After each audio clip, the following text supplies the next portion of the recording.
This is the Bigme HiBreak Plus, and I'm particularly excited for this one because it's a full e-ink smartphone with stylus support. I've just got it out of the box, and hold this thought because the pen isn't disappointing at all. I suppose I really should qualify that it's not disappointing for a capacitive stylus at least.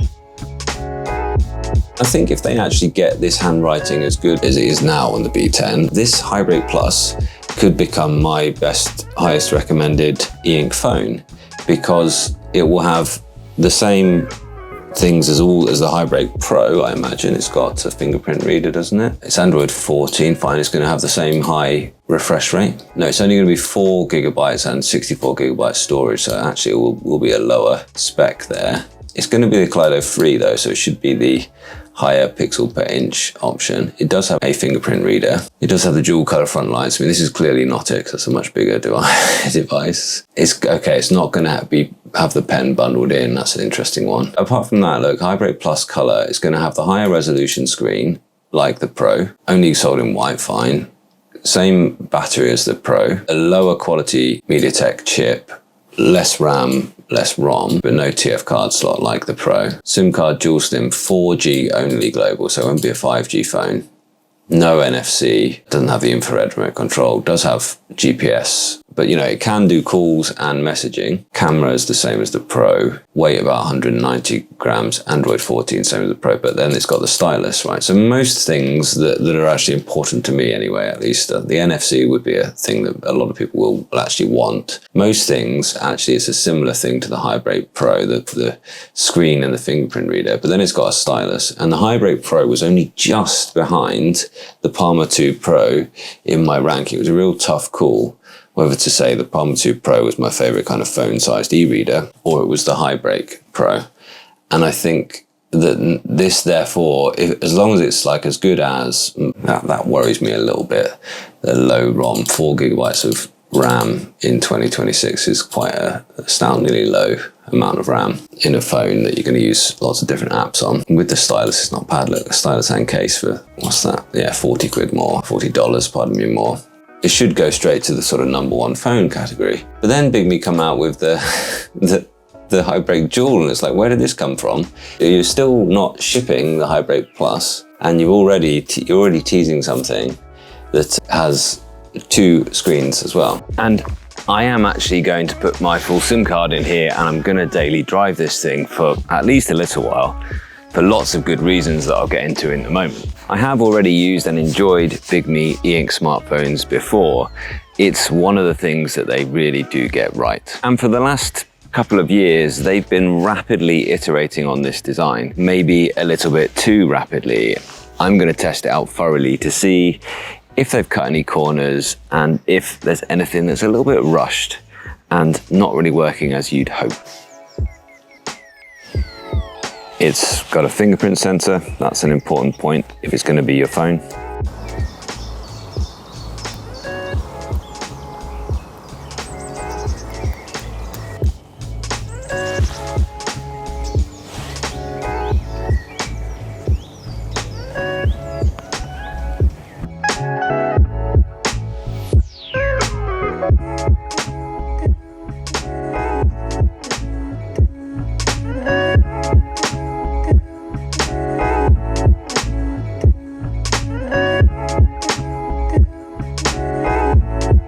Always looks so good when you get lots of bright sunshine on this type of screen.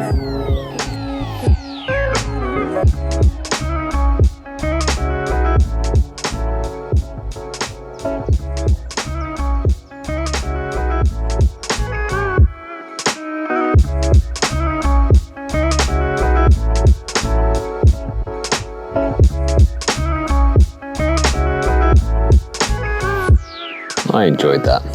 And well, here's the main point, at least.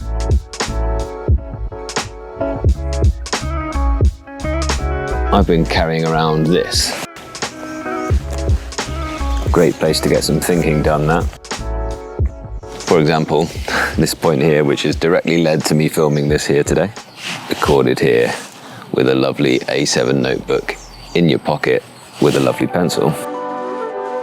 ID, a couple of credit cards, an AI voice recorder, just for those quick notes, and also the XT e-ink X3 e-reader. My point is, the Bigme is going to replace a lot of that and your phone. I've really enjoyed that. I think it's a great wallet. I think it's amazing, all the things that you can carry here and it not just be way too big. I love that. It's a great solution. I recommend that for an everyday carry, but I also really love reading, and I really love a nice big e-reader in my pocket.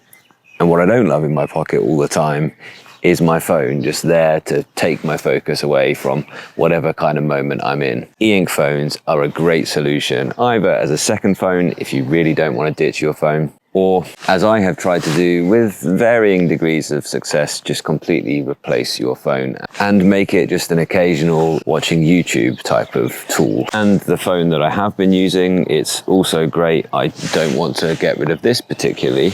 It's a lovely Next Paper screen, really nice texture. It's even got a Wacom EMR pen, although they kind of messed that up a little bit by putting magnets everywhere. And it does look great, even here, even with my polarizing sunglasses, even here in the bright light. It's even got that magic Next Paper button, which turns it into something that looks a little bit more like color paper, but why have something that looks like color e-paper when you can have and enjoy the real thing? If I'm choosing to think, if I'm choosing to read, if I'm choosing to reflect, it's going to be e-ink every single day. So what I'm going to do next, well, after I've enjoyed having a lovely walk out here on this beautiful spring day, is I'm going to go onto a live stream with my members. That's something that we really enjoy, where we can talk in a focused way, in a calm way, about new tools like this when they come in. And they really help me to shape my conclusions on these things. They ask great questions and we just have a good discussion. So if you'd like to be part of one of those live streams in the future, then check out the join button just below this video. And then I'm going to live with it for a few weeks and I'll be back with some more content on this, the Bigme HiBreak Plus.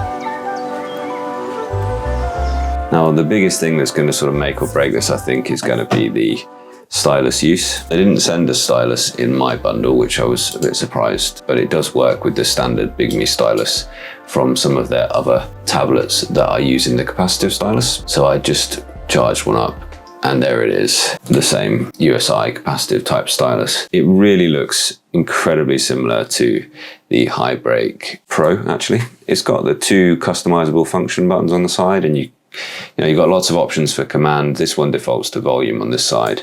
These can be page turn buttons, but I'm pretty sure you can change all of those. You can have single, long press, double press, and loads of different options of what they can be. It's done its update. It managed it in the end.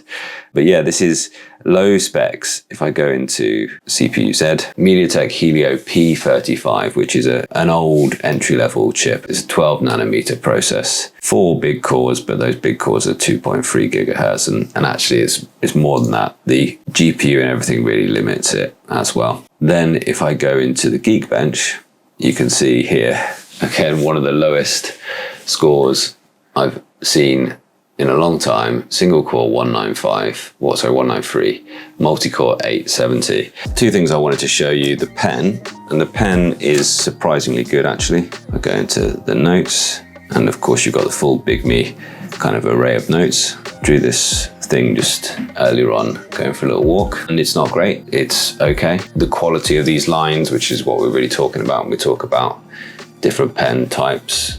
Let it refresh. The quality of these lines isn't great, but they're passable.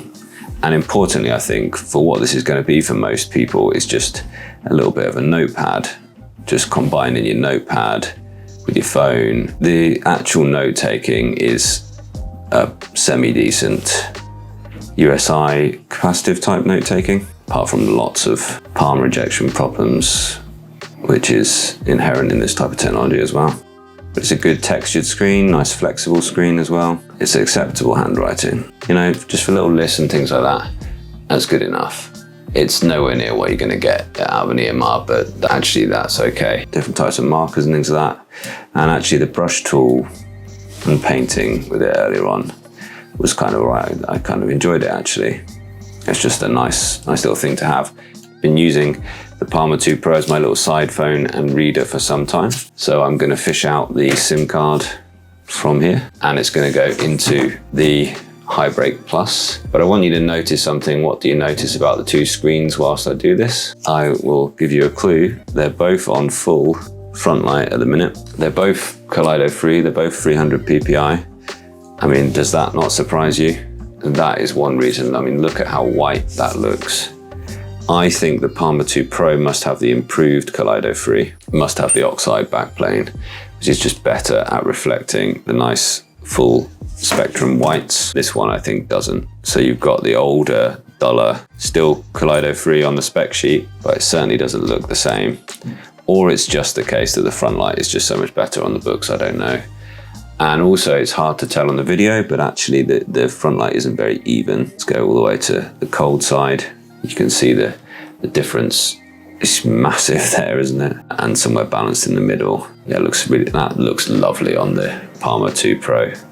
And having it just somewhere around there would be sort of normal thing to do. It's just a lot darker, isn't it, on the HiBreak Plus. It is officially the Kaleido free screen, but unofficially it's not as good a screen. Perhaps in perfect lighting conditions, they would look the same.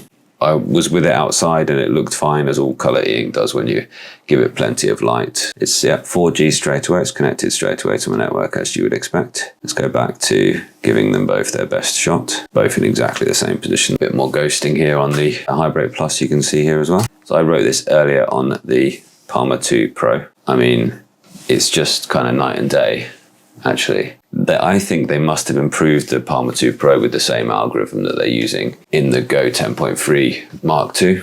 It really is very different, isn't it, Kurt? That's that oxide backplane that premiered in the Kindle Colorsoft Signature Edition is very good. But yeah, you can see here this handwriting is really quite nice on here. You can see I've tried to do the same, like small curly writing on both. HiBreak Plus, see, especially the smallest ones, not getting any definition at all, but the smallest ones here, okay, actually they are slightly bigger on the Boox, so let me do another one. Try and make them the same. I think I'm still getting better on the Boox. Yeah, it is better on the Palma 2 Pro.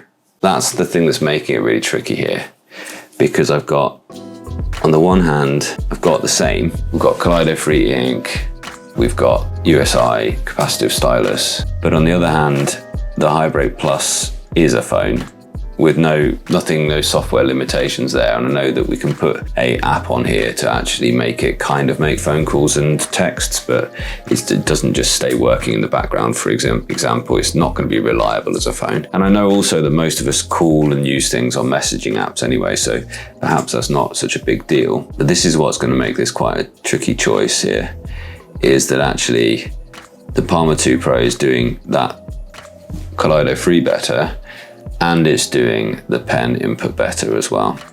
And most of us use messaging apps as well. Neither of them have NFC. The HiBreak Pro does. So this is the kind of third option really. And I think probably we've got the current top 3 e-ink phones here, and it's just choosing between them at this point. And then when eventually that Bigme Dual comes along, that will also come into the running, I think. The HiBreak Pro on the left is a similar sort of tone to the HiBreak Plus.